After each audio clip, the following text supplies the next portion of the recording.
नमस्कार, तपाईहरुलाई स्वागत छ नेपाल अनलाइन स्कुलको युट्युब च्यानलमा। हाम्रो युट्युब च्यानलमा कक्षा नर्सरीदेखि मास्टरसम्मका सबै विषयका सबै भिडियोहरू उपलब्ध छन्। तपाईहरुले युट्युबमा गएर अथवा फेसबुकमा गएर नेपाल अनलाइन स्कुल भनी सर्च गरेर हाम्रो भिडियोहरू हेर्न सक्नुहुनेछ।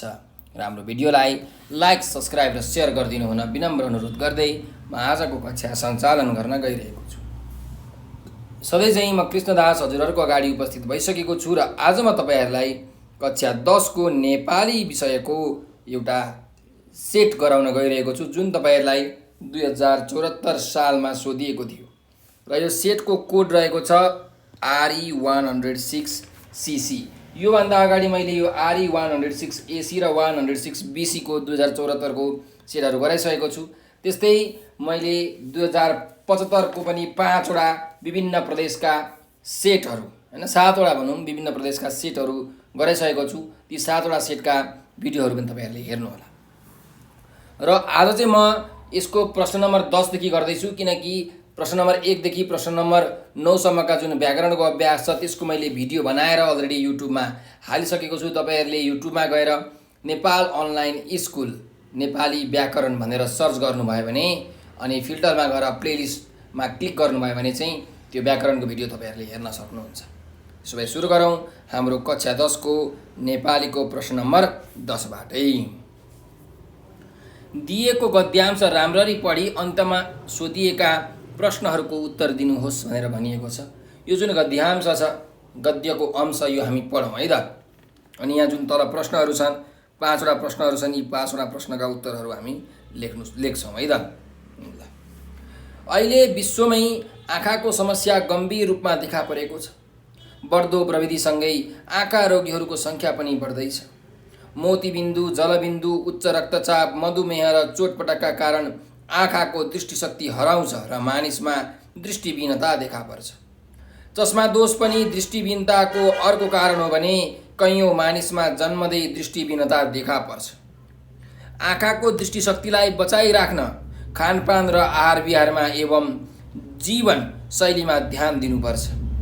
हरियो सागसब्जी, फलफुल, गेडागुडी, दूध आदि खाद्य पदार्थले आँखालाई फाइदा गर्छन्। चुरोट र रक्सीले हाम्रो आँखालाई हानि पुर्याउँछ।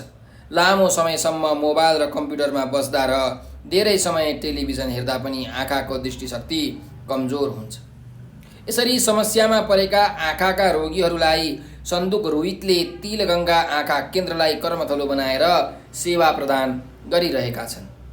उनले तिलगङ्गा आँखा केन्द्रलाई एसिया क्षेत्रकै प्रमुख तालिम केन्द्र बनाउने सपना देखेका छन् भने नेपालका अन्य अस्पताल तथा देशभरि घुम्ती शिविर सञ्चालन गरेर पनि सेवा दिइरहेका छन्। अहिले उनी तिलगङ्गा आँखा केन्द्र मार्फत विश्वका डाक्टरहरूलाई नेपाली प्रविधि सिकाइरहेका छन्। आगामी दिनमा उनी विश्वका करिब 9-10 वटा देशमा तिलगङ्गा जस्तै आँखा अस्पताल र अनुसन्धान शाखा खोल्ने योजनामा छन् भनेर यो गद्यांश सकिएको छ, यो अनुच्छेद सकिएको छ। र हामीलाई यहाँ प्रश्न छ, पहिलो प्रश्न के छ भने मानिस कसरी दृष्टिविहीन हुन्छ भनेर भनिएको छ। त कसरी दृष्टिविहीन हुन्छ भन्दाखेरि मानिस चाहिँ मोतीबिन्दु, जलबिन्दु, उच्च रक्तचाप, मधुमेह र चोटपटकका कारण दृष्टिविहीन हुन्छ। के अरे मानिस कसरी दृष्टिविहीन हुन्छ? मानिस मोतीबिन्दु, जलबिन्दु, उच्च रक्तचाप, मधुमेह र चोटपटकका कारण दृष्टिविहीन हुन्छ। यसरी हामीले चाहिँ अनुच्छेदबाटै यो उत्तरहरू लेख्न सक्छौँ है त। अर्को प्रश्नमा जाउँ। सन्दुक रोहितले अहिले कसरी सेवा सुविधा दिइआएका छन्, हैन, दिँदै आएका छन् भनेर हामीलाई यहाँ प्रश्न छ। त सन्दुक रोहितले चाहिँ यो आँखाको समस्या भएका व्यक्तिहरूलाई तिलगङ्गा आँखा केन्द्र मार्फत उपचार गराएर सेवा सुविधा दिँदै आएका छन् भनेर हामीले भन्न सक्छौँ। किनकि सन्दुक रोहितले चाहिँ तिलगङ्गा आँखा केन्द्रलाई कर्मथलो बनाएर सेवा प्रदान गरिरहेका छन् नि त, है। त्यही कुरा हामीले यहाँबाट लेख्न सक्छौँ कि सन्दुक रोहितले अहिले कसरी सेवा सुविधा दिँदै आएका छन् भन्दा विभिन्न कारणबाट समस्यामा परेका आँखा रोगीहरूलाई, हैन, सन्दुक रोहितले तिलगङ्गा आँखा केन्द्रलाई कर्मथलो बनाएर सेवा सुविधा दिँदै आएका छन् भनेर यसरी हामीले उत्तर लेख्न सक्छौँ। ठिक छ। अब जाउँ अर्को प्रश्नमा। माथिको अनुच्छेदमा रेखाङ्कित डाक्टरलाई शब्दको कारक र विभक्तिको नाम लेख्नुहोस् भनेर भनेको छ। अब यहाँ कुन कारक हो कुन विभक्ति हो हामी हेरौँ है त। डाक्टरलाई भन्ने शब्द त कसलाई? डाक्टरलाई है। अहिले उनी तिलगङ्गाका केन्द्र मार्फत विश्वका डाक्टरलाई नेपाली प्रविधि सिकाइरहेका छन्। त कसलाई? डाक्टरलाई। त्यसैले यहाँ केमा असर परेको छ त? डाक्टरमा असर परेको छ। डाक्टरलाई चाहिँ सिकाइरहेका छन् नि त हो। त्यसैले यो कुन कारक हो? यो कर्म कारक हो। जसमा असर पर्छ, जो माथि काम हुन्छ, त्यो भनेको कर्म कारक हुन्छ। त्यसैले यो भनेको कर्म कारक हो। र कुन विभक्ति हो? कर्म कारकमा जहिले पनि द्वितीय विभक्ति लाग्छ है। द्वितीय विभक्ति। कारकहरू विभिन्न छन्। कर्ता कारक, कर्म कारक, करण कारक, त्यस्तै सम्प्रदान, अपादान, अधिकरण कारकहरू छन्। विभक्ति पनि प्रथमा, द्वितीय, चतुर्थी, पञ्चमी, षष्ठी, सप्तमी यस्ता विभक्तिहरू छन्। त ती कारक र विभक्ति मध्ये यो कर्म कारक र द्वितीय विभक्ति हो। ल अर्को प्रश्नमा जाउँ। माथिको अनुच्छेदमा भएको फाइदा शब्दको विपरीतार्थी शब्द लेखी त्यसलाई वाक्यमा प्रयोग गर्नुहोस् भनेको छ। त फाइदा शब्दको विपरीतार्थी शब्द, उल्टो अर्थ आउने शब्द के हो त? बेफाइदा। बेफाइदा हो।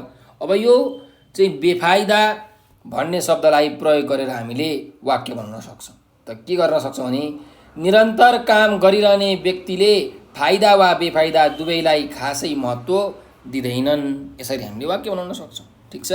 ल अब अर्को प्रश्नमा जाउँ। माथिको वाक्यमा भएको चोटपटकका कारण आँखाको दृष्टिशक्ति हराउँछ र मानिसमा दृष्टिहीनता देखा पर्छ भने जुन यो वाक्य छ, यसलाई सरल वाक्यमा हामीले परिवर्तन गर्नुपर्ने छ। अब यो कुन वाक्य हो? यो एउटा संयुक्त वाक्य हो। कसरी? यहाँ र भन्ने संयोजकको प्रयोग भएको छ, त्यही भएर यो एउटा संयुक्त वाक्य हो। यसलाई हामीले सरल वाक्यमा परिवर्तन गर्नुपर्छ। त यसलाई कसरी गर्न सकिन्छ भन्दाखेरि चोटपटकले आँखाको दृष्टि हराएर दृष्टिहीनता देखा पर्छ है। अथवा यसरी पनि लेख्न सकियो कि चोटपटकले आँखाको दृष्टि हराएर मानिसमा दृष्टिहीनता देखा पर्छ। यसरी हामीले एउटा सरल वाक्य बनाउन सक्छौँ। ठिक छ। ल अब अर्को अभ्यासमा जाउँ। तलको गद्यांश पढी सोधिएको प्रश्नको उत्तर दिनुहोस् भनेको छ। यहाँ एउटा गद्यांश छ, त्यो पहिला पढौँ, त्यसपछि यहाँ प्रश्नहरू छन्, 5 वटा प्रश्नहरू, ती हामी गर्नेछौँ है त। ल चराहरूको स्वर्गको नामले प्रख्यात कोशी टप्पुमा वर्षेनी चराहरूको सङ्ख्या बढ्दो छ। देश र विदेशका विभिन्न भागबाट स्वर्गमा लीलाटन गर्न आउने चराहरू मक्क हुँदै यहाँबाट फर्कन बिर्सन्छन्। यसैले यहाँ चराको जनसङ्ख्या निरन्तर वृद्धि भइरहेको छ। नयाँ नयाँ प्रजातिका चराहरू पनि यहाँ पहिलोपटक फेला पर्ने गरेका छन्। आरक्षभित्रको वनकुञ्ज यहाँका विविध वन्यजन्तु तथा चराचुरुङ्गीहरूको उपस्थितिले चलायमान र क्लान्तिमय बन्छ। ठुला ठुला नदीका भङ्गालाहरूले टापु नै टापु बनाएको यसको ल्यान्डस्केप साँच्चीकै मन लोभ्याउने खालको छ। कोशी नदीका बीचमा टापु भएकैले होला यसलाई कोशी टप्पु भनिएको। नेपालमा पाइने 887 प्रजातिका चरामध्ये आधाभन्दा बढी अर्थात् 490 प्रजातिका चराहरू कोशी टप्पुमै पाइन्छन्। विश्वमै दुर्लभ मानिएका 35 प्रजातिका चराको सुरक्षित स्वर्ग पनि यही छ। चराहरूबाट मोहित भएरै वर्षेनी हजारौँको सङ्ख्यामा देशी विदेशी पर्यटकहरू यस आरक्षमा आइपुग्छन्। लाग्छ कोशी टप्पु प्राणी जगतको जीवित सङ्ग्रहालय नै हो। 175 वर्ग किलोमिटर क्षेत्रफलमा फैलिएको कोशी टप्पु आरक्ष सन् 1976 स्थापना भएको हो। यो सन् 1987 विश्व सम्पदाको रामसार अभिसन्धिमा सूचीकृत भएको पहिलो रामसार क्षेत्र पनि हो। कोसीटप्पू अर्ना अर्थात् जङ्गली भैँसी पाइने देशको एकमात्र सुरक्षित क्षेत्र पनि हो। चरा जातिको सिम तित्रा पनि यस आरक्षमा मात्रै पाइन्छ। कोसीमा डल्फिन, हात्ती, दुर्लभ जातका पुतली, गोही, अजिङ्गर समेत पाइन्छन्। अक्टोबरदेखि फेब्रुअरीसम्म यहाँ साइबेरिया, डेनमार्क, तिब्बत र दक्षिण भारतका विभिन्न स्थानबाट समेत चराहरू जाडो छल्न आइपुग्छ भनेर एउटा यो अनुच्छेद हामीलाई दिएको छ कोसीटप्पूको बारेमा। अब यहाँ प्रश्नहरू छन्, हेरौँ। कोसीटप्पूलाई किन प्राणी जगतको जीवित सङ्ग्रहालय भनिएको हो भनेर हामीलाई यहाँ प्रश्न छ। त किन यसलाई सङ्ग्रहालय हो भनेर भनिन्छ भन्दाखेरि देश विदेशका चाहिँ दुर्लभ चराहरू यसमा कोसीटप्पूमा एकदमै सुरक्षित तरिकाले बसोबास गर्छन् र ती चराहरूलाई हेर्नको लागि हजारौँ पर्यटकहरू आउने भएकोले चाहिँ यो कोसीटप्पूलाई प्राणी जगतको जीवित सङ्ग्रहालय भनेर भन्न सकिन्छ। यसको उत्तर तपाईँले यहाँ भेट्न सक्नुहुन्छ। हेर्नुहोस्, विश्वमै दुर्लभ मानिएका चाहिँ चराहरू सुरक्षित बसोबास गर्ने कोसीटप्पूमा चराहरूबाट मोहित भएरै वर्षेनी हजारौँ सङ्ख्यामा देशी विदेशी पर्यटकहरू यहाँ आउँछन्। त्यसैले यसलाई जीवित सङ्ग्रहालय भनिन्छ है। त देश विदेशका दुर्लभ चराहरू सुरक्षित बसोबास गर्ने कोसीटप्पूमा चराहरू हेर्न हजारौँ पर्यटकहरू आउने भएकाले कोसीटप्पूलाई प्राणी जगतको जीवित सङ्ग्रहालय भनिएको हो भनेर हामीले यसको उत्तर लेख्न सक्छौँ। ठिक छ। अर्को प्रश्नमा जाउँ। मन लोभ्याउने कुरा के हो भनेर भनेको छ। एकदमै मन लोभ्याउने खालको कुरा के हो त? यहाँ हेर्नुहोस्, मन लोभ्याउने भनेको ठुला ठुला नदीका भङ्गालहरूले टापु बनाएको यस ल्यान्डस्केप साँच्ची नै मन लोभ्याउने खालको छ भनेर यहाँ एउटा वाक्य छ। यही भित्र उत्तर छ। त हामीले यसको उत्तर के लेख्न सक्छौँ भन्दा ठुला ठुला नदीका भङ्गालहरूले टापु बनाएको अथवा टापु नै टापु बनाएको ल्यान्डस्केप चराहरूको स्वर्ग जस्तै भएकाले यही नै मन लोभ्याउने कुरा हो भनेर हामीले लेख्न सक्छौँ है। के अरे? ठुला ठुला नदीका भङ्गालहरूले टापु नै टापु बनाएको ल्यान्डस्केप चराहरूको स्वर्ग जस्तै भएकाले यही नै मन लोभ्याउने कुरा हो भनेर हामीले उत्तर लेख्न सक्छौँ है त। ल अर्कोमा जाउँ। अर्को प्रश्न, कोसीटप्पूमा पाइने विशेष जीवजन्तु के हुन् भनेर भनेको छ। अब कोसीटप्पूमा पाइने विशेष चाहिँ जीवजन्तुहरू यहाँ हेर्नुहोस्। डल्फिन, हात्ती, दुर्लभ जातका पुतली, गोही, अजिङ्गर, त्यस्तै गरिकन अर्ना अथवा भनौँ जङ्गली भैँसी है। अनि यो सिमतित्रा भन्ने जुन यो चरा छ त्यो पनि यो आरक्षमा मात्रै पाइन्छ। त्यसैले कोसीटप्पूमा पाइने विशेष जीवजन्तुहरू के हुन् भन्दा कोसीटप्पूमा पाइने विशेष जीवजन्तुहरू भनेको अर्ना, सिमतित्रा, डल्फिन, हात्ती, दुर्लभ जातका पुतली, गोही र अजिङ्गर आदि हुन् भनेर हामीले यसरी लेख्न सक्छौँ। ठिक छ। ल अर्को प्रश्नमा छौँ। कोसीटप्पूमा पर्यटकहरू आउनेको कारण के हो भनेर हामीलाई यहाँ प्रश्नमा सोधिएको छ। त हेर्नुहोस्, देशी विदेशी पर्यटकहरू यस आरक्षमा आइपुग्छन् हो। कोसीटप्पूमा पर्यटकहरू आउने कारण के रहेछ त भन्दाखेरि चाहिँ नेपालमा जति पाइन्छन् चराहरू त्यसको आधाभन्दा बढी प्रजातिका चराहरू कोसीटप्पूमै पाइन्छन्। त्यस्तै विश्वमै दुर्लभ मानिएका चराहरू पनि कोसीटप्पूमै पाइन्छन् हो।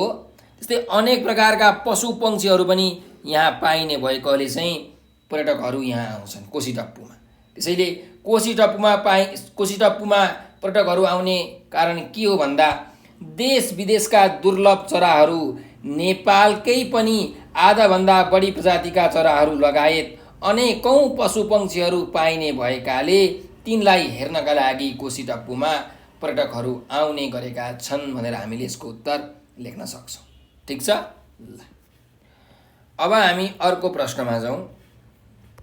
अन्तिम प्रश्न छ, कोशी टप्पू कसरी चराहरूको स्वर्गस्थल हो भनेर हामीलाई यहाँ सोधिएको छ। कोशी टप्पू चाहिँ कसरी चराहरूको स्वर्गस्थल हो त भन्दा कोशी टप्पूमा नेपाल बाहेक साइबेरिया, डेनमार्क, तिब्बत र दक्षिण भारतका विभिन्न स्थानबाट चराहरू आउँछन् होइन। जाडो छल्नको लागि चराहरू चाहिँ यहाँ आइपुग्छन् र यिनीहरू यहाँ एकदम सुरक्षित हुने भएकाले यसलाई चाहिँ के भनिन्छ त, चराहरूको स्वर्गस्थल भनेर भनिन्छ। त यसको लेख्न सकिन्छ, कोशी टप्पूमा नेपाल बाहेक साइबेरिया, डेनमार्क, तिब्बत तथा दक्षिण भारत आदि स्थानबाट आएर जाडो झेल्न सजिलो र सुरक्षित हुने भएकाले यसलाई चराहरूको स्वर्गस्थल भनिएको हो भनेर यसरी उत्तर लेख्नुहोस्। ठिक छ। ल अब अर्को अभ्यासमा जाउँ। अभ्यास नम्बर 12 छ, हेरौँ। तलको गद्यांशबाट 4वटा बुँदा टिपी सारांश लेख्नुहोस् भनेको छ। अब यहाँ हामीले बुँदा टिप्नुपर्ने छ र यसको सारांश लेख्नुपर्ने छ। पहिला पढौँ है त। विश्वव्यापीकरणको अहिलेको युगमा नेपाल जस्ता विकासोन्मुख देशले विकसित देशका उत्पादनसँग प्रतिस्पर्धा गर्न गाह्रो हुन्छ। त्यसैले संसारभर बिक्न सक्ने आफ्ना मौलिक उत्पादनहरूको प्रवर्धन गर्न आवश्यक छ। यस्ता मौलिक वस्तुको प्रवर्धन गर्न सक्दा मात्र मुलुकको आर्थिक उन्नति सम्भव हुन्छ। थान्का बुद्ध सम्बन्धी कलाको उत्कृष्ट रूप हो। यो हिमाली क्षेत्रको मौलिक कला हो। बुद्ध र हिमाल दुवै नेपालका पहिचान हुन्। यसरी नै नेपाल पर्यटकहरूको सुन्दर गन्तव्य हो। विश्वको सर्वोच्च शिखर सगरमाथा लगायतका सुन्दर हिमालहरू, सुन्दर ताल, झरना, नदीनाला, पहाड, तराई समेतको सुन्दर प्रकृति पर्यटकहरूका लागि प्रमुख आकर्षण हो। साथसाथै भाषिक, सांस्कृतिक विविधता र मौलिक कलाकृति भएको देश हुनाले पनि नेपाल पर्यटकहरूको रोजाइमा पर्ने देश हो। नेपालमा हरेक जाति समुदायका आफ्नै मौलिक सिप, प्रविधि र उत्पादन छन्। हामीसँग धातु, काठ, ऊन, बाँस, माटो, पात, कपास आदिका सामान बनाउने आफ्नै प्रकारको सिप र प्रविधि थियो, अझै छ भनेर यसरी यो अनुच्छेद दिएको छ। थान्काको बारेमा अलिकति विश्लेषण गर्दै नेपालको संस्कृतिको चाहिँ, नेपालको भाषाको, नेपालको मौलिक कलाकृतिको चाहिँ यहाँ व्याख्या विश्लेषण गर्दै महत्त्व दर्शाउँदै यो अनुच्छेद दिएको छ। अब यहाँबाट हामीले 4वटा बुँदाहरू टिप्नुपर्नेछ र त्यसको सारांश लेख्नुपर्नेछ। त्यसैले पहिलो बुँदा हामीले के टिप्न सक्छौँ भन्दाखेरि नेपाल जस्तो, यहाँ हेर्नुहोस्, नेपाल जस्तो विकासोन्मुख देशले चाहिँ विश्वव्यापीकरणका कारण विकसित देशसँग प्रतिस्पर्धा गर्न गाह्रो है। एउटा यहाँ बुँदा हामीले मजाले बनाउन सक्छौँ। फेरि एकचोटि सुन्नुहोस्, नेपाल जस्ता विकासोन्मुख देशले चाहिँ विश्वव्यापीकरणका कारण विकसित देशसँग प्रतिस्पर्धा गर्न गाह्रो हुनु, यो पहिलो बुँदा भयो। तपाईँहरूले बुँदा टिप्दाखेरि कहिले पनि वाक्य टुङ्ग्याउनु हुँदैन है। ल अब दोस्रो बुँदामा जाउँ। दोस्रो बुँदामा हामीले थान्काको कुरा गर्न सक्छौँ। हेर्नुहोस्, थान्का बुद्ध सम्बन्धी कलाको होइन तथा हिमाली क्षेत्रको पनि मौलिक कला हो। बुद्ध सम्बन्धी र हिमाली क्षेत्रको मौलिक कला हो भनेर हामीले लेख्न सक्छौँ। त्यसैले थान्का बुद्ध सम्बन्धी तथा हिमाली क्षेत्रको उत्कृष्ट मौलिक कला हो भनेर यसरी दोस्रो बुँदामा हामीले टिप्न सक्छौँ। ठिक छ। ल अब जाउँ तेस्रो बुँदामा। अब तेस्रो बुँदामा हामीले के लेख्न सक्छौँ भन्दाखेरि हाम्रो जुन विविधता छ होइन, प्राकृतिक विविधता छ, सांस्कृतिक विविधता छ, जस्तै मौलिक कलाकृतिहरू छ, यी देखेरै पर्यटकहरू चाहिँ यो हिमाल र बुद्धको पहिचान भएको नेपाल देशमा के हुन्छन् त आकर्षित हुन्छन्। यहाँ हेर्नुहोस्, बुद्ध र हिमाल भनेका नेपालका के हुन् त पहिचान हुन्। म भग्नु है अरूलाई मेटाइदिन्छु। यी कुराहरूलाई समावेश गरेर हामीले एउटा चाहिँ बुदा लेख्न सक्छौँ है। यहाँ छ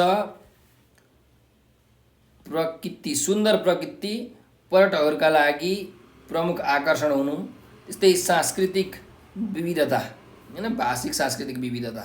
त यी सबै जुन मैले यो रङ लगाएका पदावलीहरू छन् यसलाई समेटेर एउटा बुदा हामीले लेख्न सक्छौँ। त कसरी लेख्न सकिन्छ भन्दा सुन्दर प्राकृतिक र सांस्कृतिक विविधता देखेर नै पर्यटकहरू हिमाल र बुद्धको पहिचान भएको नेपालमा आकर्षित हुनु। यसरी हामीले तेस्रो बुदा लेख्न सक्छौँ। ल र अब अन्तिम बुदा, चौथो बुदा कि नेपालमा हरेक जाति समुदायका आफ्ना मौलिक सिप प्रविधि र उत्पादनहरू छन् हो। त यो कुरालाई अर्को बुदामा हामीले टिप्न सक्छौँ कि नेपालमा हरेक जाति समुदायका आफ्ना मौलिक सिप प्रविधि र उत्पादन हुनु। यसरी चौथो बुदा हामीले टिप्न सक्छौँ है। ल यी चारवटा बुदाहरू तपाईँले टिपिसक्नु भएको छ भने अब तपाईँले यसको सारांश लेख्न सक्नुहुन्छ। सारांश लेख्दाखेरि सबैभन्दा सजिलो के हुन्छ भने तपाईँहरूले जुन बुदा टिप्नु भएको छ त्यही बुदालाई तपाईँले अझ छोटकरीमा मिलाएर लेख्नुभयो भने त्यो सबैभन्दा उत्कृष्ट सारांश हुन्छ। र तपाईँले बुदा टिप्दाखेरि लगभग सबै कुराहरूलाई समेटेको हुनुपर्छ। अब यसको सारांश लेख्दाखेरि जहिले पनि हामीले एउटा शीर्षक चाहिँ दिनुपर्ने हुन्छ। त एउटा शीर्षक लेखौँ सारांशको कि नेपालको विशेषता, नेपालको विशेषता। अब नेपालको विशेषता झल्काउने गरिकन हामीले यसको सारांश लेख्न सक्छौँ। त कसरी भन्दाखेरि विकासोन्मुख देश नेपालले विकसित देशहरूसँग प्रतिस्पर्धा गर्न गाह्रो भए पनि यहाँ अनेकौँ सम्भावनाहरू छन्। हिमाली क्षेत्रको मौलिक कलाका रूपमा यहाँ बुद्ध सम्बन्धी थान्काको महत्त्व छ। यहीँ हिमाली ताल तलैया नदी नालाहरू जस्ता प्राकृतिक सम्पदाहरू पाइन्छन् भने सांस्कृतिक विविधता पनि पाइन्छ। पर्यटकको रोजाइमा पर्ने नेपालको प्रविधि सिप र उत्पादनमा पनि आफ्नै विशेषता छ भनेर यसरी एउटा तपाईँले 1/3 सारांश लेख्न सक्नुहुन्छ है। अब अर्को प्रश्नमा जाउँ। कुनै एक प्रश्नको उत्तर लेख्नुहोस् भनेको छ। यहाँ हामीलाई 13 नम्बरको प्रश्नमा के छ भन्दाखेरि कमा दिएका बुदाहरूको आधारमा एउटा छोटो कथा तयार पारी उपयुक्त शीर्षक दिनुहोस् भनेको छ। अब यहाँ बुदाहरू दिएको छ, ती बुदाहरूलाई हामीले पढेर चाहिँ एउटा कथा लेख्नुपर्ने छ र त्यो कथाको एउटा राम्रो शीर्षक पनि हामीले दिनुपर्ने छ। त पहिला यो कथा पढौँ। कुनै एकजना ऋषिको तपोवन हुनु, ऋषि तपस्यामा लीन हुनु, केही डाकाहरूले व्यापारीलाई लखेट्दै ल्याउनु, व्यापारी ऋषिको आश्रममा आइपुग्नु, यताउति लुक्ने ठाउँ खोज्नु, कुटीभित्र लुक्नु, ऋषिको कहिल्यै झुटो नबोल्ने प्रतिज्ञा हुनु, डाकाहरूले ऋषिसँग व्यापारीको बारेमा सोध्नु, ऋषिले साँचो कुरा बताउनु, व्यापारीले डाकाहरूले भेट्टाउनु, व्यापारी लुटिनु र मारिनु, व्यापारी मारिएको पाप ऋषिलाई पनि लाग्नु, ऋषि पश्चातापमा पर्नु, साँचो बोल्दा पनि लोक कल्याणलाई विचार पुर्याउनु पर्ने यहाँ शिक्षा। त एउटा ऋषि रहेछन्, ती ऋषि चाहिँ जहिले पनि सत्य बोल्दा रहेछन् र एउटा चाहिँ व्यापारी हैन भाग्दै भाग्दै आएछ, डाकाहरूले खेदाउँदै आएका रहेछन्, त्यो ऋषिकोमा लुकेको रहेछ। ऋषि अब कहिले पनि झुट नबोल्ने, उनले के गरेछन् भन्दाखेरि चाहिँ डाकाहरूले सोद्धाखेरि व्यापारी यहीँ लुकेको छ भनेर भनेछन्। डाकाहरूले त्यसलाई मारेछन् त्यो व्यापारीलाई। त त्यो डाकाहरूले मारेको पापमा ऋषि पनि सामेल भए, ऋषिलाई पनि पाप लाग्यो र उसले पछि पश्चाताप गरे। र हामीले यहाँ के शिक्षा पायौँ भन्दाखेरि साँचो बोल्दाखेरि जहिले पनि अरूको कल्याणलाई, लोक कल्याणलाई हामीले विचार पुर्याउनुपर्छ भन्ने शिक्षा यो कथाबाट पाउँछौँ। त यो कथाको शीर्षक हामीले के दिन सक्छौँ भन्दाखेरि ऋषिको परीक्षा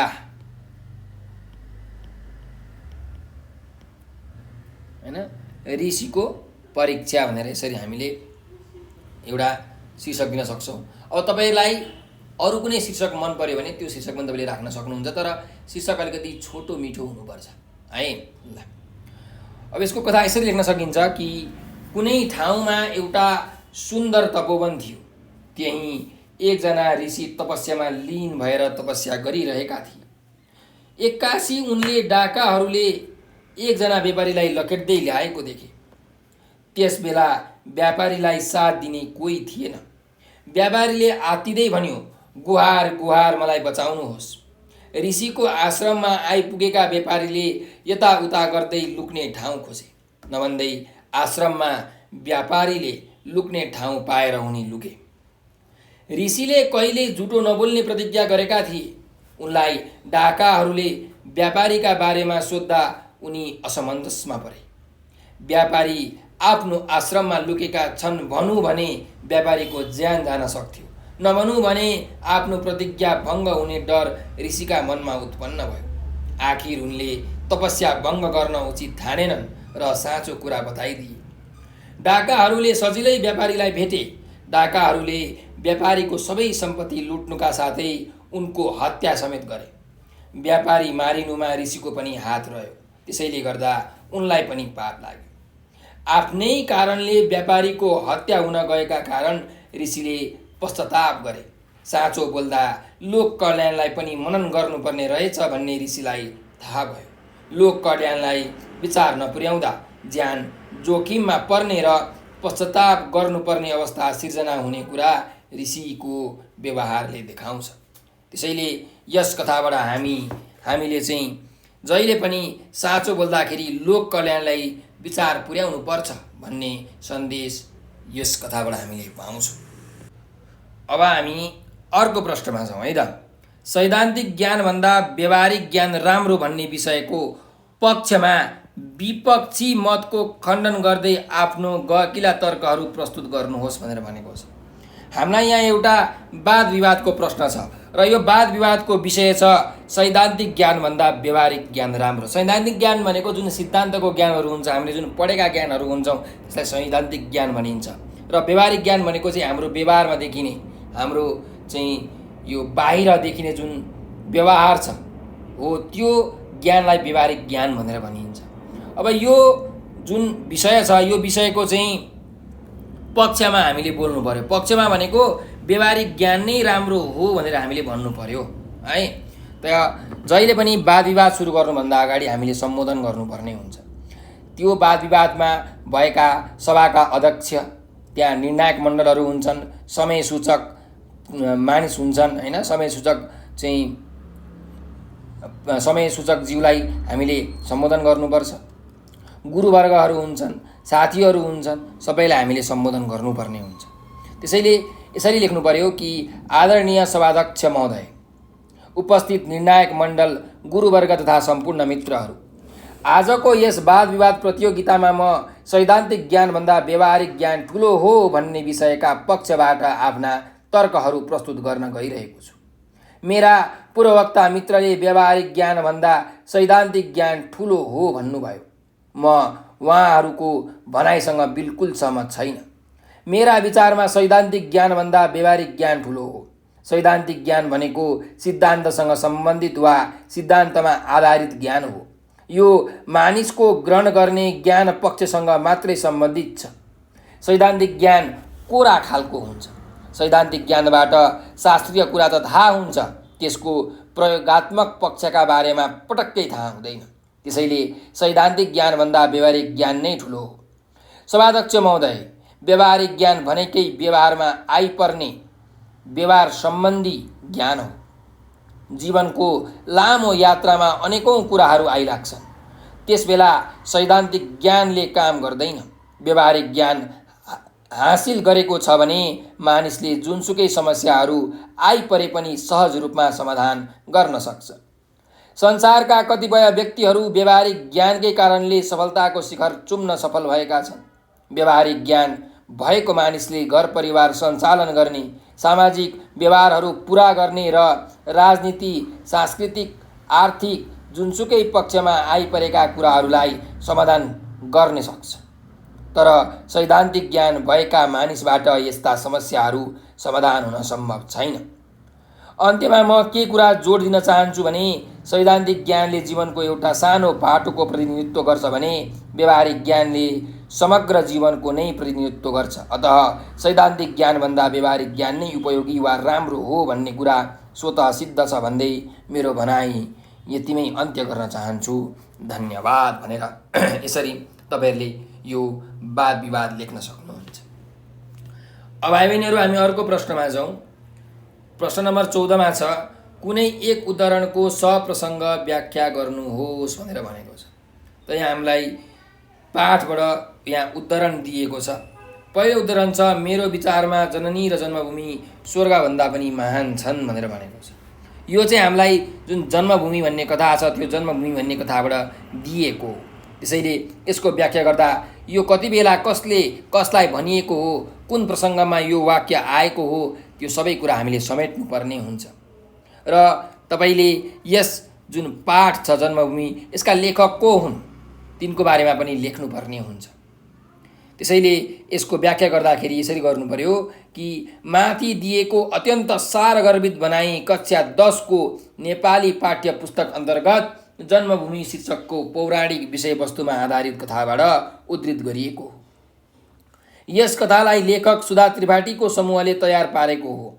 रामका भाइ लक्ष्मण सुनै सुनले बनेको सुन्दर लङ्का सहर देखेर ज्यादै लोभिए। उनले दाजु रामलाई यस्तो वैभवले भरिपूर्ण लङ्काको राजा भई स्वर्गीय आनन्द लिन अनुरोध गरे। भाइको यही अनुरोधलाई जवाब दिने क्रममा रामले उक्त अंश भनेका हुन्। शास्त्रमा वर्णन गरिए अनुसार स्वर्गमा सुखै सुख छ। मरेपछि मानिसहरू स्वर्ग जाने चाहना गर्छन्। राम संसारमा त्यस्तो स्वर्गभन्दा पनि उत्तम ठाउँ भनेको जन्मभूमि हो भन्ने विचार अघि सार्दछन्। अर्थात् उनलाई स्वर्गीय आनन्द पाउने लङ्काको राजा हुनुभन्दा आफ्नै जन्मभूमि उनलाई उत्तम लाग्छ। उनले आफूलाई जन्म दिने आमा र जन्मभूमि स्वर्गभन्दा पनि महान हुन्छन् भनी बताएका छन्। निश्चय नै जन्म दिने आमा सबैका लागि आदरणीय र प्यारी हुन्छन्। आमाप्रति कुनै पनि सन्तानले घृणा गर्न सक्दैन। त्यस्तै आफ्नो जन्मभूमि पनि सबैका लागि महान र प्यारो हुने गर्छ। जुन धरतीमा मानिस जन्मियो, हुर्कियो, ताते ताते गर्दै तोते बोली बोल्न सिक्यो, त्यसले आफ्नो जन्मभूमि कहिल्यै बिर्सन सक्दैन। विदेशमा गएर जतिसुकै वैभवपूर्ण जीवन बिताउन पाए पनि आफ्नो जन्मभूमिको मायाले मानिसलाई सताइरहन्छ। त्यसैले जन्म दिने आमा र जन्मभूमि हरेक मानिसका लागि प्यारो र महान हुन्छ। यहाँ रामले जननी र जन्मभूमिको महिमा प्रस्तुत गरेका छन्। जननी र जन्मभूमि हरेक मानिसका लागि श्रद्धा र सम्मान गर्नै पर्ने महान वस्तु हुन्। यिनलाई एउटा असल सन्तानले सधैँ सम्मान गर्दछ। यिनको सम्मान गर्न नसक्ने व्यक्ति असल हुनै सक्दैन। अतः उक्त अंशमा जननी र जन्मभूमिप्रति प्रेम र श्रद्धा भावलाई रामका माध्यमबाट सशक्त रूपमा प्रस्तुत गरेको पाइन्छ भनेर यसरी हामीले चाहिँ व्याख्या गर्न सक्छौँ। अब हामी अर्को प्रश्नमा जाउँ। ख नम्बरमा छ हेर्नुहोस्, एउटा यो जुन कविता छ सन्तुष्टि भन्ने कविता, त्यो सन्तुष्टि भन्ने कविताबाट चाहिँ यो सारीको अंश छ। भरतराज पन्तद्वारा लिखित सन्तुष्टि कविताबाट चाहिँ मानिसहरूले सन्तोष गर्न सिक्नुपर्छ, सन्तोषी भावना हुनुपर्छ। सन्तोषम परम सुखम, सन्तोष भनेकै सबैभन्दा ठुलो सुख हो भनेर यहाँ भनिएको छ। त पहिला यो पढौँ। नहोस् आत्तिने दुःख मात्तिने धन सम्पत्ति, यतिले राम्ररी चल्छ सारा जीवनको गति भनेर एउटा सानो कविताको अंश यहाँ दिएको छ। प्रस्तुत चाहिँ कवितांश कक्षा 10 को नेपाली पाठ्य पुस्तकको सन्तुष्टि कविताबाट साभार गरिएको हो। यस कविताका रचनाकार कवि भरतराज पन्त हुन्। पन्त शास्त्रीय छन्दलाई आत्मसात गरी कविता सिर्जना गर्ने नेपाली साहित्यका परिष्कारवादी धाराका चर्चित कवि हुन्। जुनकिरी कविता सङ्ग्रह, दिनेश शैलपुत्री खण्डकाव्य, दोभान, नमस्कार, महाकाव्य जस्ता उत्कृष्ट कृतिका रचनाकार पन्तका कविताहरू पूर्वीय आध्यात्मिक र समयसामयिक चिन्तनमा आधारित छन्। हामीले आफ्नो जीवनमा आत्मसन्तुष्टि आफै लिन सक्नुपर्छ, अर्काको भर परेमा दुःख मात्र पाइन्छ भन्ने सन्दर्भमा उक्त पङ्क्तिहरू कविले प्रस्तुत गरेका हुन्। जीवनमा मानिसले सोचे जस्तो कहिले हुन्न। मानिसका जीवनमा सुख मात्र होइन, दुःख पनि आइलाग्छ। त्यसैले जीवन भनेकै सुख दुःखको सम्मिश्रण हो भन्ने गरिन्छ। जीवनको यही वास्तविकतालाई माथिका पङ्क्तिमा उल्लेख गरिएको छ। कविका अनुसार जीवनमा आत्तिने दुःख कहिले नआओस्, कुनै दुःख आए पनि आत्तिनु हुन्न र त्यसलाई धैर्यताका साथ समाधान गर्दै लैजानुपर्छ। त्यस्तै कवि जीवनमा मात्तिने धन सम्पत्ति पनि नआओस् भन्ने चाहन्छ। मानिसलाई धन सम्पत्तिले अन्धो बनाउँछ। धन सम्पत्ति धेरै भएमा मानिस अनैतिक काम गर्न प्रवृत्त हुन सक्छ। त्यसले मान्छेलाई सम्मानित जीवन होइन अपमानित भएर बाँच्न बाध्य बनाउँछ। त्यसैले कवि मात्तिने धन सम्पत्ति पनि नआओस् भन्ने चाहन्छ। जीवनको गति सामान्य अवस्थामा चले झैँ आफ्नो पनि त्यही रूपमा चलोस् भन्ने कविको इच्छा रहेको छ।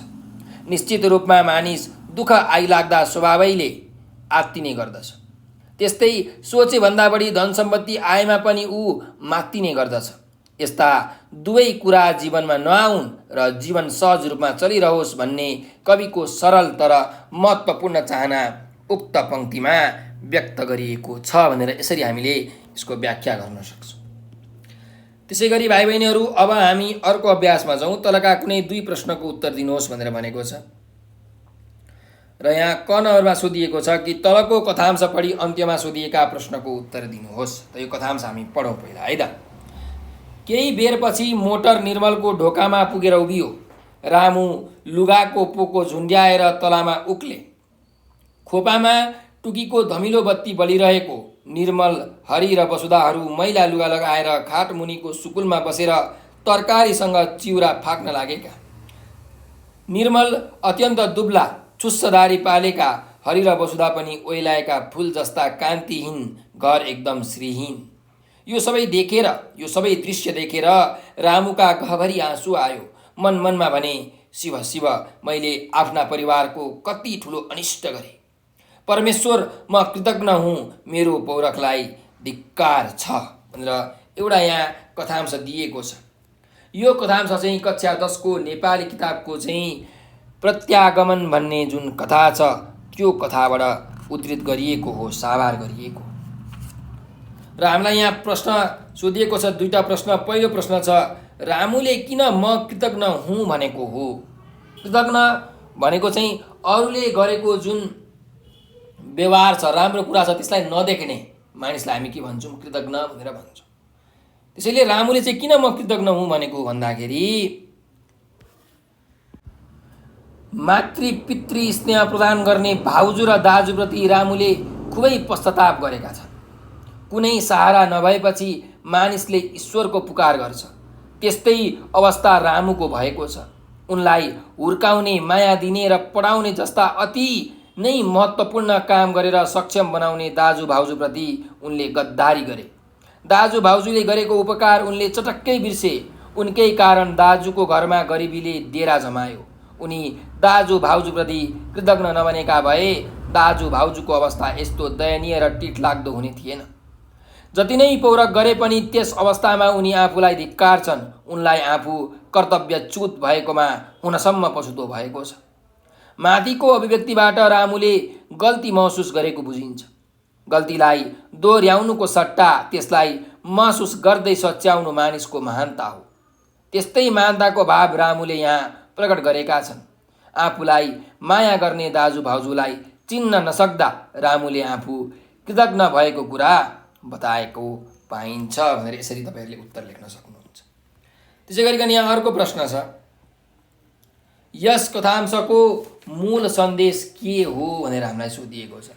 यो कथांशको मूल सन्देश के हो त? जुन अंश यहाँ दिएको छ यसको मुख्य सन्देश के हो भने मान्छेले एकपटक गल्ती गरेपछि त्यसले पश्चाताप गर्नै पर्छ। जीवनमा गल्ती कहिले पनि गर्नुहुन्न। बाबु आमा सरह लालन पालन गर्दै हुर्काएका र सक्षम बनाएका दाजु भाउजूलाई श्रीमतीका लैमा लागेर डेरा गरी बस्नु रामुको ठुलो गल्ती थियो। एकातिर छुट्टै बस्दा उनले पनि दुर्दशा बेर्नु पर्यो भने दाजुको घरको अवस्था पनि नाजुक बन्न पुग्यो। यदि रामुले श्रीमतीको लैमा लागेर अन्यत्र गई नबसेको भए न त उनले दुःख पाउँथे न त दाजु र उनका छोराछोरीहरूको हालत दयनीय बन्थ्यो। अतः जीवनमा कुनै पनि निर्णय गर्दा विचार पुर्याएर मात्र गर्नुपर्ने अन्यथा ठुलो पश्चाताप खेप्नुपर्ने यस कथांशको मुख्य सन्देश हो, मूल सन्देश हो भनेर हामीले लेख्न सक्छौँ है त। ल अब अर्को एउटा प्रश्न छ ख नम्बरमा, तलको कवितांश पढी अन्त्यमा सोधिएका प्रश्नको उत्तर दिनुहोस् भनेर भनेको छ।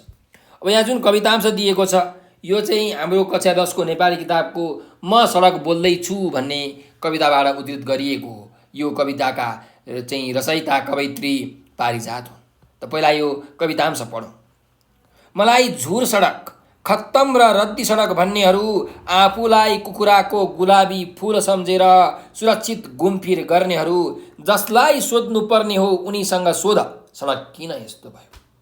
जसलाई सोध्नुपर्ने हो उनीसँग सोध सडक किन यस्तो भयो।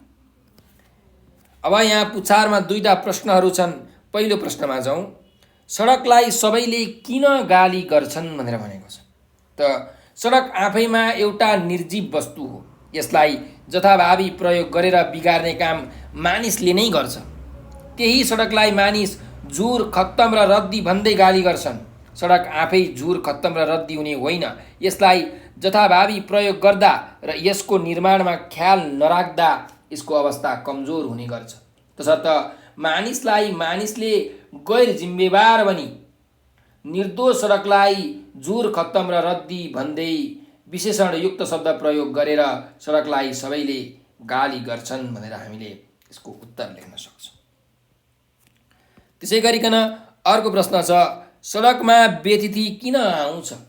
त सडकलाई मानिसले जथाभावी प्रयोग गरेकाले बेथिति आउँछ। मानिस छाडा र अनुशासनहीन बन्दै गएको छ। उसले सडकप्रतिको जिम्मेवारी पुरा गरेको छैन। मानिसकै गैर जिम्मेवारी र अनुत्तरदायी क्रियाकलापका कारण सार्वजनिक सरोकारको वस्तुका रूपमा रहेको सडक काम नलाग्ने बन्दै गएको छ। सडक जस्तो संवेदनशील अनि सबैले उपयोग गर्ने कुरालाई मानिसले जथाभावी प्रयोग गरेको पाइन्छ। यसले गर्दा सडकमा बेथिति आउँछ भनेर हामीले यसको उत्तर लेख्न सक्छौँ।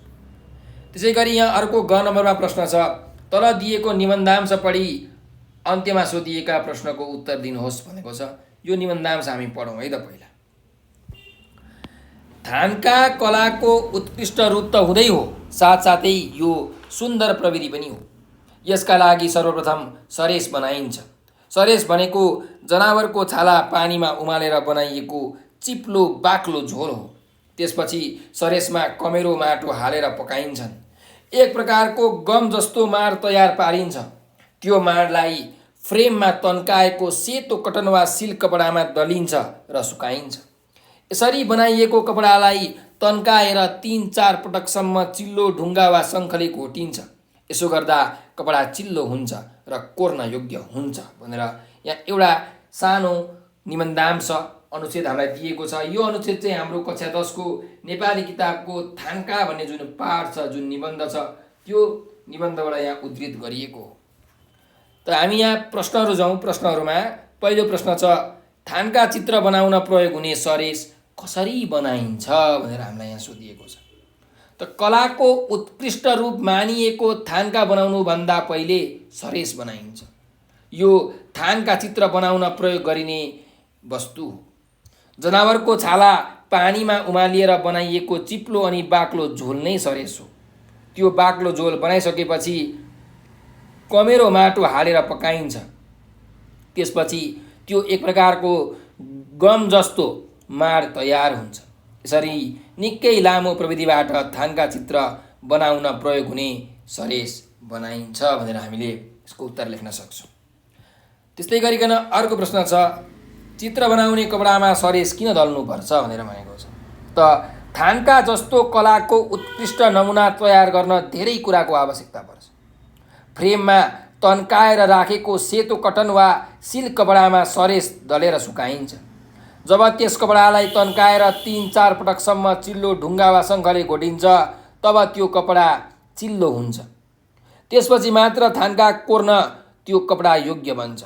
सेतो कटन वा सिल्क कपडा आफैमा खस्रो हुने र त्यस्तो कपडामा थान्का कोर्दा कलाको उत्कृष्ट रूप बन्न नसक्ने भएका कारण चित्र बनाउने कपडामा सरेस दल्नुपर्छ भनेर हामीले यसको उत्तर लेख्न सक्छौँ है त। अब हामी अर्कोमा जाउँ। अर्को प्रश्न छ यहाँ, जीवनलाई सार्थक बनाउन योजना, सङ्घर्ष, त्याग र समर्पण चाहिन्छ भन्ने क्लारा जेटिकनको जीवनीबाट पाइने सन्देशप्रति आफ्नो तर्क प्रस्तुत गर्नुहोस् भनेको छ। अब कक्षा 10 को नेपाली किताबको चाहिँ एउटा जीवनी छ क्लारा जेटकिन। त त्यो जीवनीबाट तपाईँले के सन्देश पाउनुहुन्छ त? यहाँ सन्देश एउटा दिएको छ कि जीवनलाई सार्थक बनाउन योजना, सङ्घर्ष, त्याग र समर्पण चाहिन्छ भनेर भनेको छ। हो, यो कुरालाई चाहिँ पुष्टि गर्नका लागि आफ्नो तर्कहरू प्रस्तुत गर्नुहोस् भनेर भनेको छ। त क्लारा जेटिकन समाजवादी चिन्तनबाट प्रभावित एक उत्साही र निडर महिला हुन्। जर्मनीमा महिलाहरूलाई उच्च शिक्षाबाट वञ्चित गरिने परिपाटीका विरुद्ध आफ्नो बौद्धिकतालाई तिखार्दै क्लारा जेटकिनले लगिन्। वैज्ञानिक ओसिप जेटकिनको विचारबाट प्रभावित भई राजनीतिमा संलग्न भएर नारी हक अधिकारका लागि निरन्तर लडिरहिन्। महिलालाई राजनीतिबाट वञ्चित गरिए पनि उनी अन्तर्राष्ट्रिय आन्दोलनकी एक अगुवा महिला नेतृत्वका रूपमा स्थापित हुन पुगिन्। मजदुर तथा महिला आन्दोलनमा संलग्न हुँदै राजनीतिक दलको मुखपत्रको सम्पादक समेत भएर आफ्नो विचार फैलाइरहिन्। महिला दिवस मनाउने सबैले राखेको प्रस्ताव पारित भई आजसम्म पनि मार्च 8 तारिकका दिन अन्तर्राष्ट्रिय नारी दिवस मनाउँदै आइएको छ। त्यसैले क्लारा अन्तर्राष्ट्रिय नारी दिवसकी प्रणेता पनि मानिन्छन्। उनलाई विश्वका मजदुर र नारीले सम्मान गर्दै आएका छन्। यसरी क्लाराले जीवनलाई सार्थक बनाउन योजना बनाइन्, सङ्घर्ष गरिन् र त्याग अनि समर्पण चाहिन्छ भन्ने उदाहरण पेश गरिन्। उनले गरेको कार्य अति नै प्रशंसनीय र स्तुत्य रहेको छ। उनको जीवनीबाट पाइने सन्देश ज्यादै सकारात्मक र प्रेरणादायी रहेको कुरा सहर्ष स्वीकार गर्न सकिन्छ भनेर हामीले यसरी यसको उत्तर लेख्न सक्छौँ। अब हामी अर्को प्रश्नमा जाउँ। प्रश्न नम्बर 17 मा छ, कुनै एक प्रश्नको लामो उत्तर दिनुहोस् भनेको छ।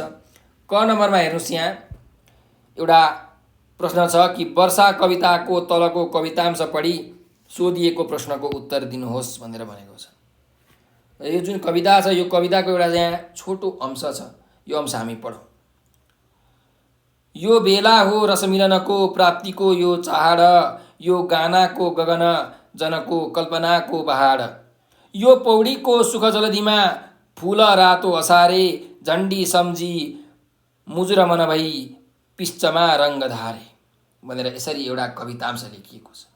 यहाँ हामीलाई यो जुन वर्षा भन्ने कविता छ कक्षा 10 को नेपाली किताबको, त्यो कविताबाट चाहिँ यो अंश सारिएको हो र यसका रचयिता को हुन् त?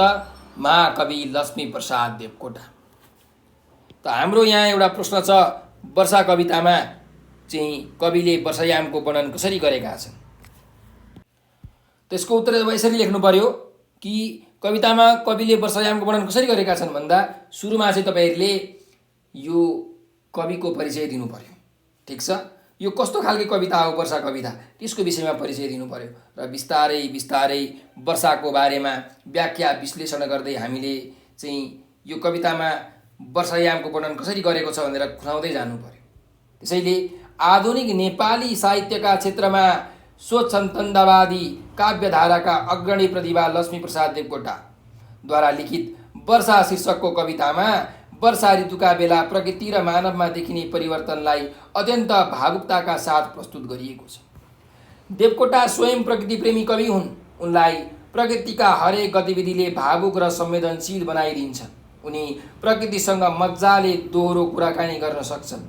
वर्षा ऋतुको बेला प्रकृति र मानवमा देखिएको परिवर्तनलाई वर्षा कवितामा उनले स्वाभाविक रूपमा प्रस्तुत गरेका छन्। यसमा वर्षाकालीन प्रकृतिको सुन्दर एवं मनमोहक चित्रण गरिएको छ।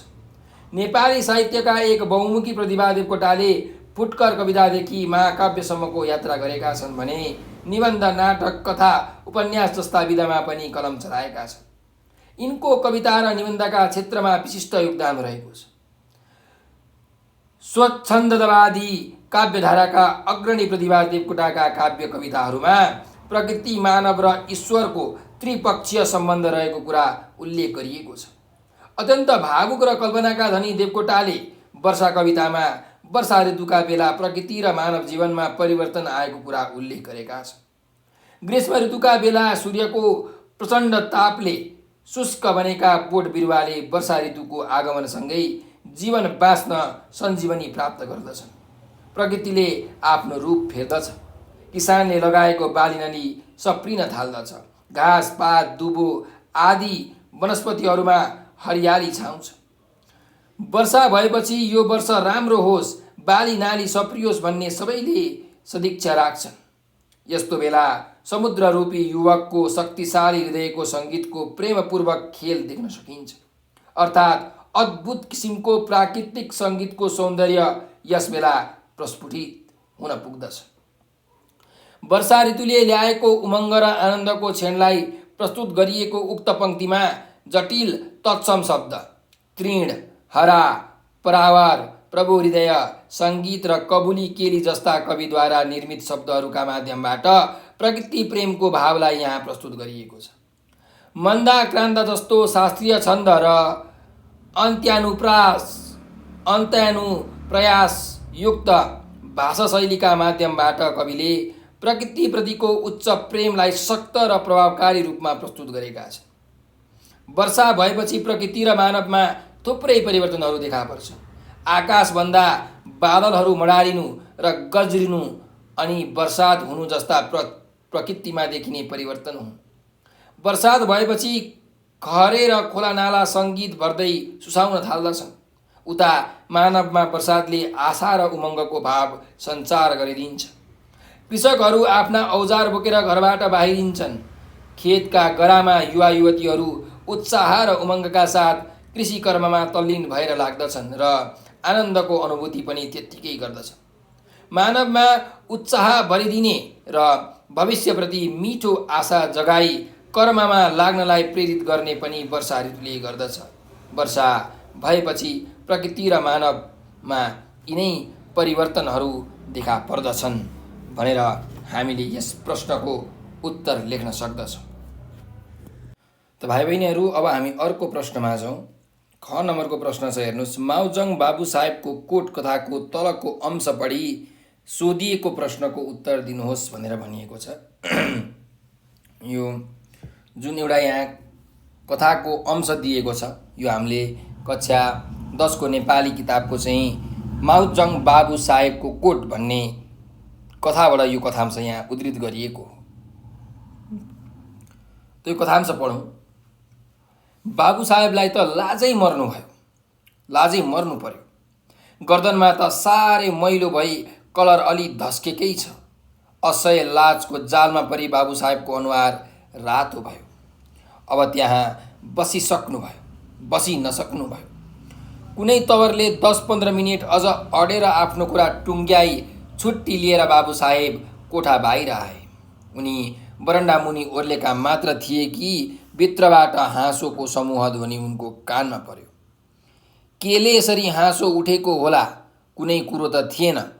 पक्का पनि गर्दनमा धस्केको मेरो कोटकै खिल्ली उडाएका हुन्।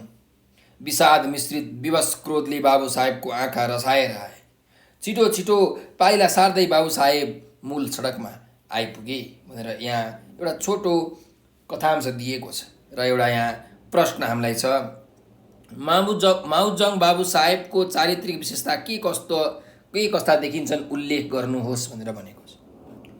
त भवानी भिक्षुद्वारा लिखित माउजङ बाबु साहेबको कोट भन्ने पाठ चाहिँ एउटा ऐतिहासिक विषयवस्तुमा आधारित कथा हो।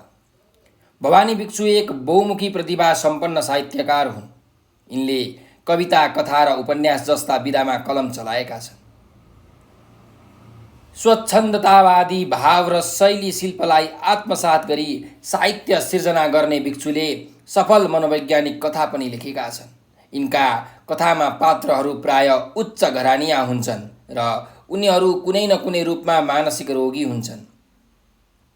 भाषा शैलीगत विशिष्टता, विश्लेषणात्मकता, मनोवैज्ञानिकता जस्ता विशेषताका कारण उनका कथा निकै चर्चित र लोकप्रिय रहेका छन्। भिक्षुको माउजङ बाबु साहेबको कोट एक ऐतिहासिक विषयवस्तुमा आधारित कथा हो। यसमा पुरानो र थोत्रिसकेको कोटलाई केन्द्रबिन्दु बनाएर राणा शासन समाप्त भए पनि उच्च घरानियाहरूको मानसिकताबाट अझै सामन्ती शासन हट्न नसकेको कुरालाई दर्शाइएको छ। त्यसैले पुरानो र बक्सिसको माउजङ बाबु साहेबको कोट सामन्ती राणा शासनको प्रतीकका रूपमा आएको छ।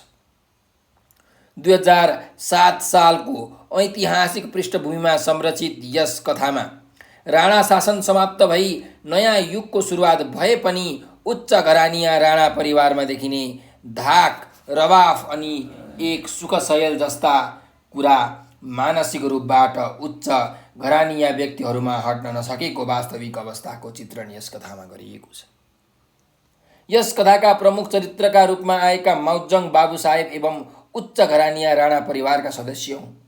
उनी राणाहरू जस्तै स्वभावका थिए। अर्कालाई दुःख दिनु, उदण्ड स्वभाव देखाउनु तथा नाम गाली गर्नु उनका लागि सामान्य कुरा थिए। उनीसँग बक्सिसका रूपमा पाएको एउटा पुरानो र थोत्रो कोट थियो।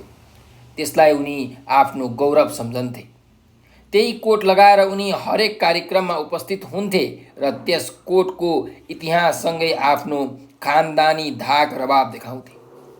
उनी पुरानो विचारधाराका मानिस थिए। उनमा राणाकालीन अतीतप्रतिको तीव्र मोह मरेको थिएन।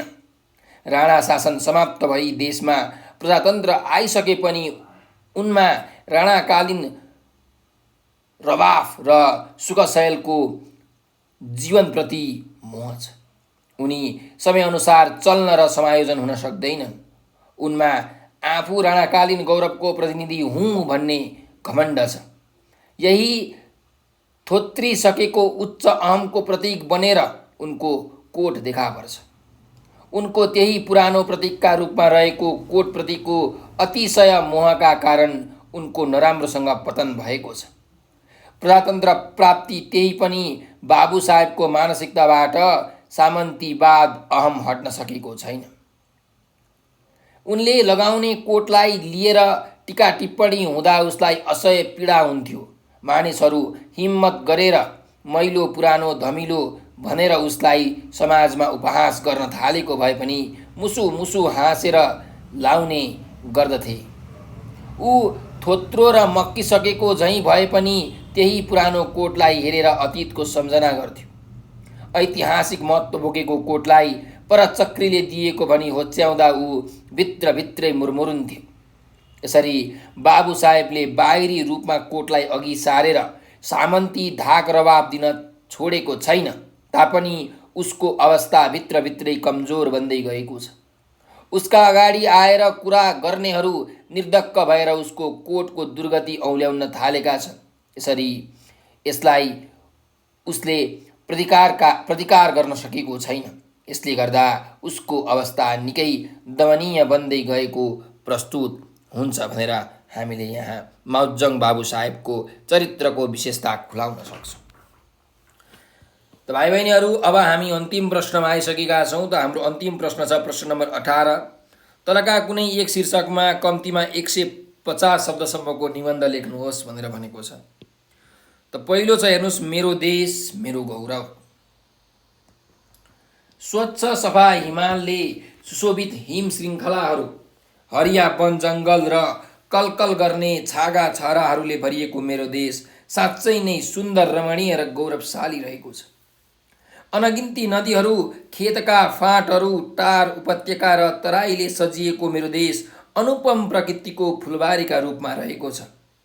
मेरो देश क्षेत्रफलका दृष्टिले सानो भए तापनि प्राकृतिक सम्पदाका दृष्टिले सम्पन्न छ। त्यसैले म मेरो देशप्रति गौरव गर्छु।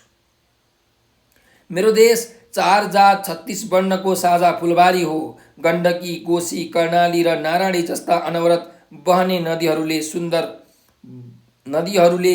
सुन्दर सङ्गमस्थल बनाएको देश नेपाल हो।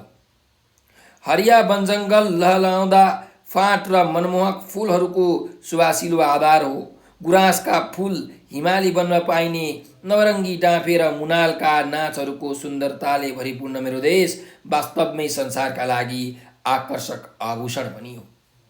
मेरो देशले पर्यटकलाई लोभ्याउँछ, कवि साहित्यकारलाई जन्माउँछ र कला सङ्गीतको झङ्कारमा नचाउँछ। अनेकौँ चाड परम्परा र संस्कृतिले भरिएको मेरो देशप्रति म सदैव गर्व गर्छु। हिमाली उचाइ झैँ माथि माथि फहराइरहने चन्द्र सूर्य अङ्कित झन्डा भएको मेरो देश गौरवको अभिन्न आधार हो। मेरो देशमा अनेकौँ चाँदी जस्ता टल्कने हिमालहरू छन्, पहाड र तराईका मनोरम प्राकृतिक छटाहरू छन् र सरल सहृदयी मानिसका मनहरू छन्। यहाँ वसुधैव कुटुम्बकमको सिद्धान्तलाई आत्मसात गरिन्छ र संसारलाई मानवीय सन्देश सिकाइन्छ। ऋतुहरूको रोजाइ बनेको, जीवजन्तु वा प्राणीहरूका लागि उपयुक्त आधार बनेको मेरो देशले पवित्रता फिजाउँछ र हाँसी हाँसी बाँच्न सिकाउँछ। हो, मेरो देशमा केही अज्ञानतावश देखा परेका विकृतिहरू होलान्, आलस्य र लोभ लालसाले जन्माएका ऐजेरूहरू होलान्, तर मलाई विश्वास छ संसारमा मेरो देश जस्तो प्राकृतिक, सांस्कृतिक र मानवीय मूल्य भएको अर्को देश छैन। अतः म मेरो शाश्वत प्रकृति र संस्कृतिमय मुलुकमा जन्मिन पाएकोमा गौरव गर्छु। आदर्श ज्ञान र नैतिकताको मुहानमा नुहाउन पाएकोमा म आफूलाई पवित्र ठान्दछु।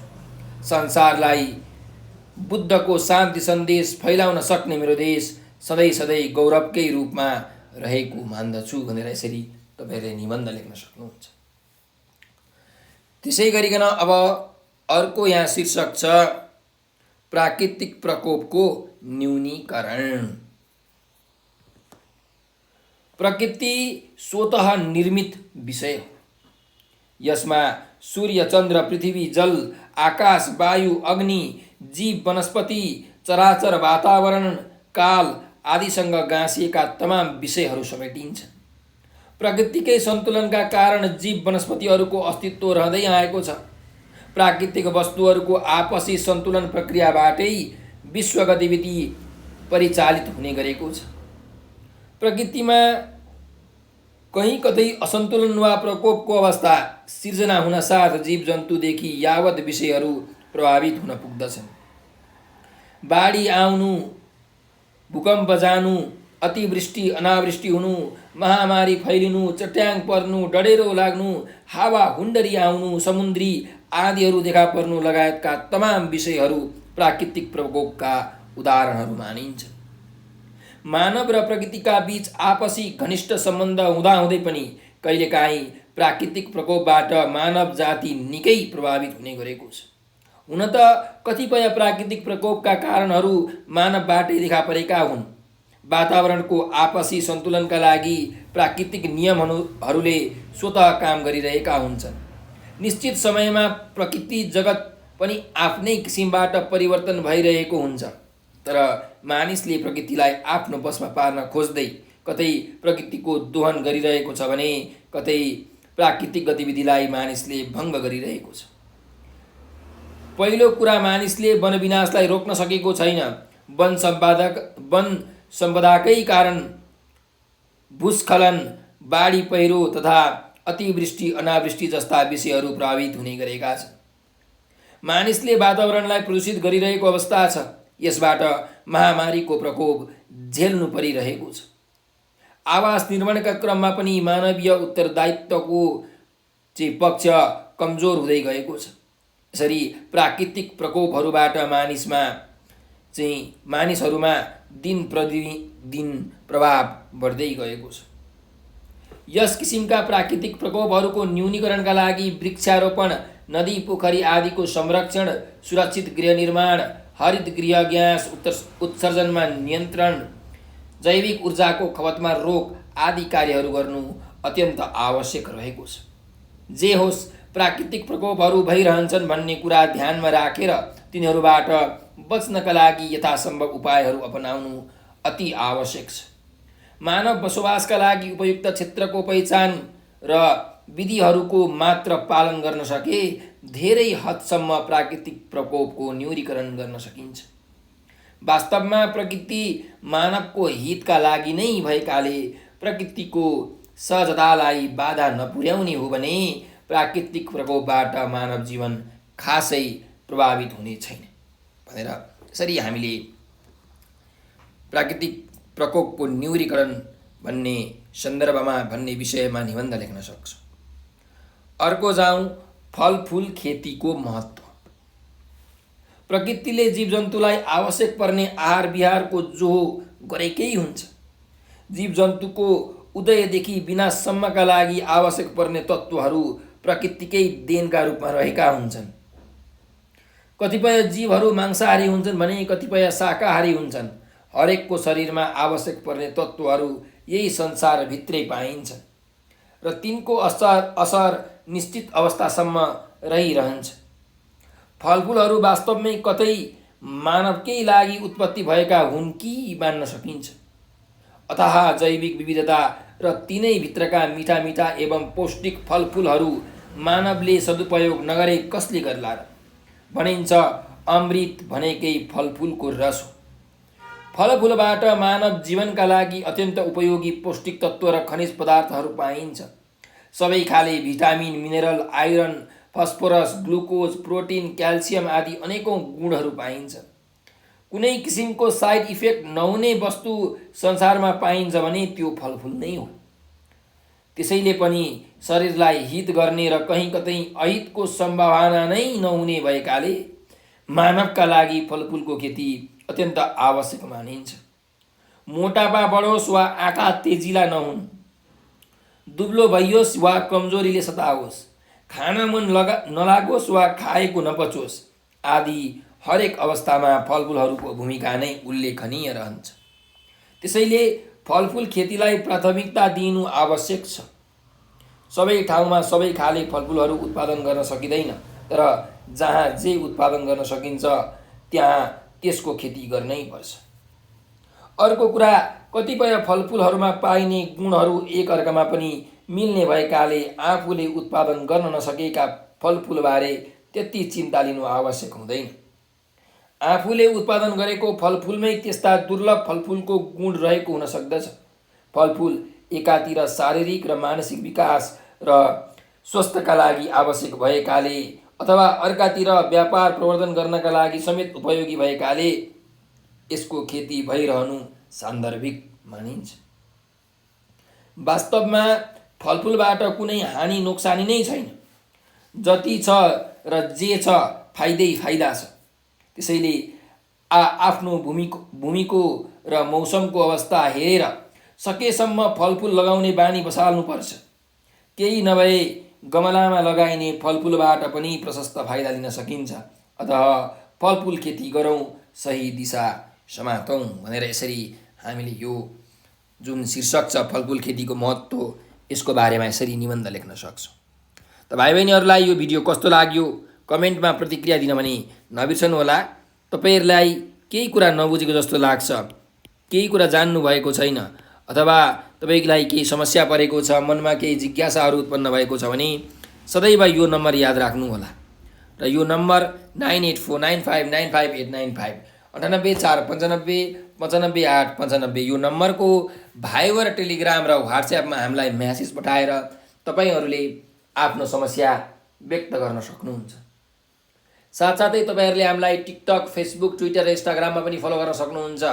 टिकटक, फेसबुक, ट्विटर र इन्स्टाग्राममा नेपाल अनलाइन स्कुल लेखेर सर्च गर्नुस् र हामीलाई फलो गर्नुस्, किनकि हामीले त्यहाँ नेपाली विषयको मात्रै होइन, science, English, compulsory math, optional math, सामाजिक, इपिएस लगायत सम्पूर्ण एसईका सब्जेक्ट्सहरूको ओल्ड क्वेसनको सोलुसनको भिडियो बनाएर हामीले त्यहाँ हालेका छौँ। साथसाथै मोडल क्वेसन सेटहरूका सोलुसनको भिडियो बनाएर हालेका छौँ। हजुरहरूकै लागि भनेर पुराना एसईका बोर्ड एक्जामका क्वेसन्सहरू सल्भ गरेर भिडियो बनाइहालेका छौँ। त्यस्तै च्याप्टर वाइज क्वेसनका सोलुसनको भिडियो बनाएर हालेका छौँ। भेरी सर्ट क्वेसन, लग क्वेसन, अनेक प्रकारका क्वेसन्सहरूको सल्युसन हामीले त्यहाँ युट्युबमा, फेसबुकमा, टिकटकमा, ट्विटरमा हालेका छौँ। त्यस्तै गरिकन हजुरहरूको कन्सेप्टलाई एकदम छर्लङ्ग बनाउनको निमित्त कन्सेप्ट बेस्ड क्वेसनका सोलुसनको भिडियो बनाएर पनि हालेका छौँ। त यी सबै भिडियोहरू यदि तपाईहरुले हेर्नुभयो भने एसईको एक्जाम त एकदमै सानो कुरा हो। यसमा तपाईले ए प्लस त 300%, 500% ग्यारेन्टी ल्याउन सक्नुहुन्छ। तर यसले तपाईलाई के फाइदा हुन्छ भने तपाईले जुन खोज्नु भएको ज्ञान छ त्यो तपाईले आर्जन गर्न सक्नुहुन्छ। पछि 11-12मा ब्याचलर वा मास्टरमा तपाईले साइन्ससँग, एजुकेसन, म्यानेजमेन्ट अथवा आर्ट्ससँग रिलेटेड विभिन्न प्रकारका सब्जेक्ट्सहरू पढ्नुहुन्छ। ती सब्जेक्ट्सहरूमा धेरै नयाँ नयाँ कुराहरू हुन्छन् र ती नयाँ कुराहरूलाई बुझ्न एकदमै गाह्रो र कठिन हुन्छ। त्यसैले ती कुराहरूलाई बुझ्नको लागि अहिले हामीले एकदमै धेरै मेहनत गर्नुपर्ने हुन्छ र त्यो मेहनतलाई सजिलो पार्छ हाम्रो भिडियोले। यदि तपाईँहरूले हाम्रो भिडियो हेर्नुभएको छ भने तपाईँहरूको एउटा राम्रो बेस भन्छ, एउटा राम्रो नलेज तपाईँहरूले पाउनुहुन्छ। त्यसैले हाम्रो भिडियो हेर्नुहोला, हाम्रो भिडियोलाई लाइक, सब्सक्राइब र सेयर गर्न भने नबिर्सनुहोला। यति भन्दै म आज बिदा लिन चाहन्छु। हजुरहरूले यो भिडियो अन्तिमसम्म हेरिदिनु भयो, त्यसको लागि हजुरलाई हृदयबाट धेरै धेरै धन्यवाद छ। स्वस्थ रहनुहोस्, व्यस्त रहनुहोस्, मस्त रहनुहोस्।